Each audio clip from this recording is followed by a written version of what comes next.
Bientôt 6h15 sur Radio Classique. Tout de suite, l'invité de Comment j'ai réussi. Avec Natran, opérateur national de transport de gaz. Bonjour Maximilien Vermandel. Bonjour Stéphane Belgrazi. Président de Emerion, c'est une entreprise de la medtech, on va dire, c'est-à-dire de la technologie appliquée à la médecine. Vous avez développé une nouvelle approche thérapeutique pour diminuer le risque de récidive chez les patients atteints de cancer. Comment est-ce que ça fonctionne? Quel est le principe? Alors, effectivement, Emerion est ce qu'on qualifie de health tech parce que justement, elle combine deux technologies en une, c'est-à-dire qu'on va combiner un médicament et une technologie laser d'activation. Ce médicament est administré au patient quelques heures avant une chirurgie et il a la faculté de se fixer uniquement sur les cellules tumorales. Et donc, au décours de la chirurgie, le chirurgien va utiliser le dispositif pour détruire de manière sélective ces cellules tumorales. En quelque sorte, partout où la lumière va passer, on va détruire uniquement les cellules tumorales. Ça augmente les chances pour le patient, puisque la chirurgie, même si le geste est extrêmement précis, ne permet pas généralement de supprimer toutes les cellules cancéreuses. Absolument. On est dans le cas de cancers très infiltrants, et donc on va avoir des cellules éparses qui seront le siège de la récidive de toute façon. Et donc l'idée ici, c'est bien d'éliminer ces cellules résiduelles afin de retarder le plus possible la récidive. À quel stade est-ce que vous en êtes aujourd'hui? Les dernières études que vous avez réalisées sur le glioblastome, qui est le cancer du cerveau le plus fréquent et le plus agressif, le taux de survie à 5 ans est passé de seulement 6% à 40% grâce à votre approche thérapeutique. Voilà, effectivement, on a l'ambition d'aborder plusieurs cancers. Notre première indication est le cancer du cerveau, effectivement.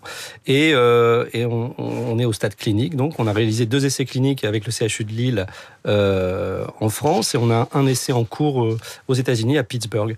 Et donc, dans le cadre de ces essais, les données préliminaires qui nous remontent indiquent effectivement une tendance à une augmentation de la survie à long terme. Quand est-ce que vous prévoyez une mise sur le marché? Vous avez récemment obtenu le statut Fast Track de la FDA, qui est l'autorité sanitaire américaine. Alors, aujourd'hui, on continue de dérouler nos études cliniques, donc c'est très graduel. Et donc, nous allons entamer fin 2025, début 2026 plus probablement, notre essai dit pivotal, qui est en fait notre essai d'enregistrement aux autorités de santé européennes et américaines. Fast Track, ça veut dire que vous allez pouvoir griller des étapes, aller plus vite que d'habitude? Absolument, c'est l'enjeu. On est sur une problématique d'une maladie orpheline, ce qu'on appelle aux besoins non satisfaits. Et donc, il y a un sujet de santé publique d'accélérer le développement de nouvelles technologies. Le plus tôt sera le mieux, effectivement, absolument, pour les patients. Qui sont vos clients? À qui est-ce que vous allez commercialiser cette thérapie? Est-ce que ce sont des hôpitaux? Est-ce que ce sont des laboratoires? Alors, c'est plutôt des hôpitaux. Les pharmaciens même en particulier, avant le chirurgien, j'ai envie de dire. Et donc effectivement, là, on collabore, on est dans un moment où on va disséminer notre technologie auprès de ces différents hôpitaux. Au moment, on va dire, de la mise sur le marché, voilà, on pourra dérouler cette approche marketing. Concrètement, vous allez commercialiser un médicament et un équipement matériel qui permet, avec de la lumière, d'activer ce médicament. Absolument, c'est ça. Ouais. Est-ce que vous avez d'ores et déjà une idée du coût de ce traitement lorsqu'il sera disponible, même un ordre de grandeur?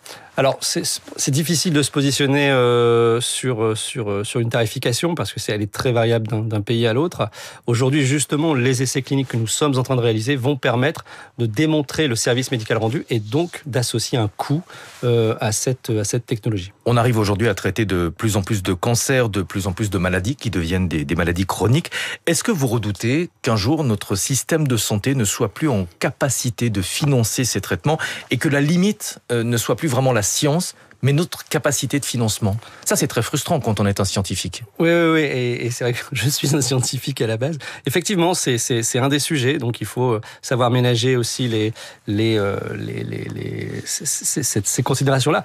En même temps, aujourd'hui, on améliore la qualité de vie. Les patients reprenaient une activité sociale, économique, plus tôt, de façon plus longue. Donc, l'impact, il est forcément positif quelque part. Donc, même sur notre économie, et même si c'est délicat absolument de parler d'économie lorsqu'on parle de sauver des vies.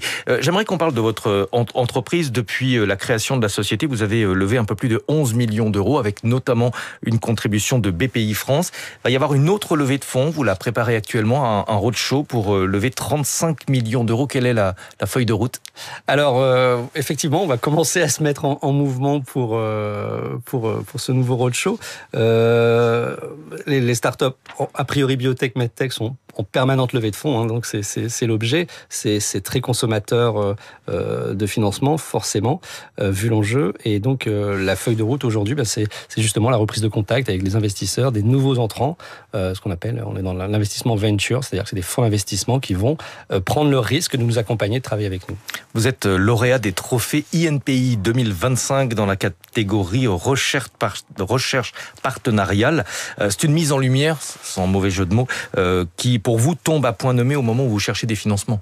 Ça fait partie effectivement de marques d'intérêt qui sont très pertinentes pour nous. Ça démontre notre structuration de notre portefeuille intellectuel, notre capacité à être innovant et différenciant par rapport à nos concurrents. Donc effectivement, c'est un atout.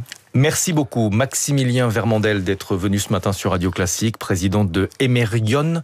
Vous le prononcez comme ça, qui a développé une nouvelle approche thérapeutique pour diminuer le risque de récidive chez les patients atteints de cancer. 6h20, Natacha Valla nous a rejoint pour les